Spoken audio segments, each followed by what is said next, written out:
안녕하세요. 이번에는 희망이 가득 찬 대한민국 희망 리포트라는 보고서를 한번 낭독해 보겠습니다. 대한민국 희망 리포트.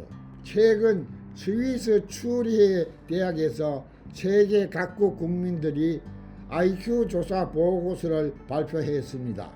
이 조사는 국민 소득과 성장에 대한 민족 IQ 연간 관계를 조사한 리포트입니다. 세계 최고의 IQ는 한국이 1위, 일본이 2위, 대만이 3위, 싱가포르가 4위, 독일이 5위, 네덜란드가 6위, 오스트레일리아가 7위, 이태리가 8위 발표되었습니다.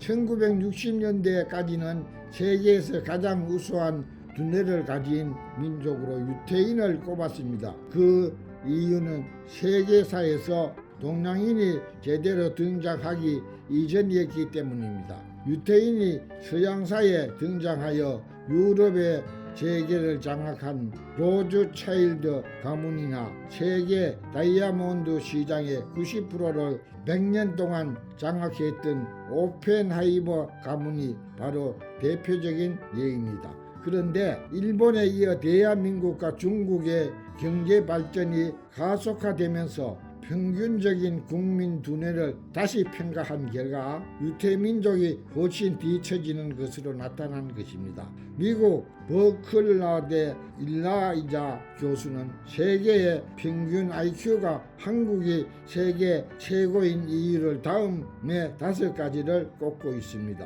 첫째, 젓가락 문화입니다. 세계에서 젓가락 사용을 하는 민족은 한국, 일본, 중국, 그리고 베트남뿐입니다. 중국, 일본, 베트남은 젓가락으로 밥이나 음식을 입으로 밀어넣는 역할만을 하는데 반하여 우리는 음식을 하나하나 집어 먹는 데 사용합니다. 콩알을 젓가락으로 집을 수 있고 심지어는 명란 젓 알갱이도 하나하나 집을 수 있습니다. 손가락 신경의 발달은 두뇌 신경 발달에 엄청난 영향을 준다고 합니다. 우리는 어린 시절부터 손가락 신경의 발달로 엄청난 손재주를 타고납니다. 이로 인해 두뇌가 어린 아이 때부터 발달합니다. 둘째, 한글의 우수성 때문입니다. 한글이 우수성은 국제사회가 인정하고 있습니다. 우선 배우기가 쉽습니다. 머리 좋은 사람은 하루면 한글을 깨칠 수 있으며 평균인들도 닷새면 배울 수 있습니다. 한글의 우수성은 모든 소리를 거의 다 표현할 수 있으며 숫자 표기에도 나타납니다. 한글은 1, 2, 3, 4, 5, 6, 7, 8, 9, 10인데 영어는 1, 2, 3, 4, 5, 6, 7, 8, 9, 10입니다. 수의 단위가 높아질수록 그 표현의 차이는 엄청납니다. 프랑스의 경우는 숫자 표현의 복잡성은 한 수 더 뜹니다. 일본이나 중국에 비해 일단 컴퓨터에 앉으면 문자 생성의 속도가 7배가 달합니다. 즉 일본과 중국이 과학기술 논문을 100페이지를 작성할 때 한글로 워딩하면 700페이지를 작성합니다.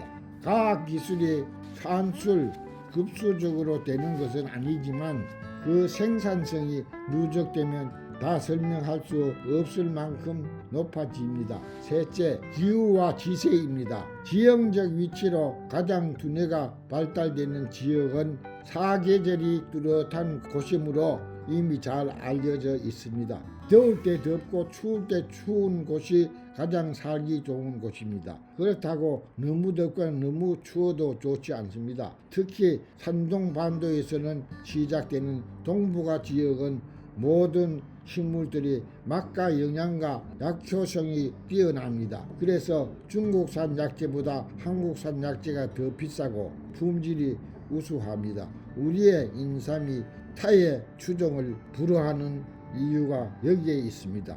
그만큼 땅의 지기가 좋기 때문입니다. 지기가 좋은 곳에서 우수한 두뇌도 만들어집니다. 넷째, 높은 교육열과 근면성입니다. 높은 교육열에 있네 한국에는 아무리 못 배운 사람이라도 의사 표현을 글로서 전달할 수 있습니다. 이로 인해 단위 시간당 주어진 정보 전달 능력과 정보 처리 속도는 가장 빠르고 정확합니다. 한국 엄마들의 자녀 교육에 대한 열정은 타의 추종을 불허합니다. 미국에서 한국인이 운영하는 슈퍼마켓에 가면 줄 서 있는 사람은 볼 수 없습니다. 장사가 안 돼서가 아니라 손님이 결제할 때 카드나 현금을 내면 그 정도도 계산이 처리 시간이 순식간에 끝나기 때문입니다. 1992년 미국 LA 법정에서 LA 한인 타운의 한국인들을 대상으로 재판이 진행되고 있었습니다. 원인은 유태인들이었습니다. 미국과 유럽 등지에서 식료품 유통에서 많이 진출했던 유태인들은 LA에 진출한 한국인들 때문에 도저히 사업을 할 수 없어서 한국인들을 상대로 소송을 제기했다고 합니다. 유태인들이 새벽 5시에 싱싱한 생선과 채소를 구입하자고 하고 도매시장에 가면 한국인들은 새벽 4시에 나와 있었습니다. 유태인들이 새벽 4시에 나오자 한국인들은 새벽 3시에 나와서 줄을 섰습니다. 유태인들은 새벽 3시에 나오자 한국인들은 전날 밤에 담요를 들고 나와서 미리 죽치고 앉아 있어 도저히 경쟁을 할 수 없었기 때문이었습니다.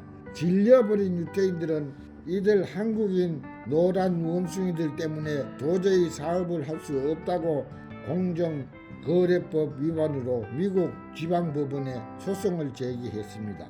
결과는 패소입니다. 한국인들이 해외로 진출해서 부지런함으로 남보다 빨리 성공할 수 있었을 것입니다. 다섯째, 근친 결혼의 금지입니다. 동물은 근친 교배되는 가까운 일종 간의 결혼이 유전학적으로 DNA에 상당한 문제를 일으킨다고 하는 것은 이미 널리 알려진 사실입니다. 일본은 온누이 간에도 결혼이 가능할 정도이고 아랍계인 경우는 사촌 간의 결혼은 거의 당연시되고 있으며 심지어 종의 기원으로 유명한 찰스 다윈도 사촌과 결혼했다고 합니다. 사촌 간의 결혼을 법으로 금지한 나라는 한국을 포함하여 중국, 베트남 정도입니다. 그러나 법 이전에 한민족은 간섭적으로 근친 결혼을 예부터 엄격히 금지하고 있으며 사돈의 팔촌이라도 먼 친척이 된다고 하여 결혼하지 않았습니다. 근친혼이 금기시되는 한국 사람 인종적으로 우수할 수밖에 없는 것은 너무나 당연한 결과입니다. 우리 국민들이 세계 최고의 두뇌를 가지고 위에 5가지 덕목을 잘 활용해 희망을 쓴다면 한국 대한민국의 앞으로 비전이 확실히 드러날 것입니다. 감사합니다. 구독과 좋아요 부탁드립니다. 대한민국 만만세.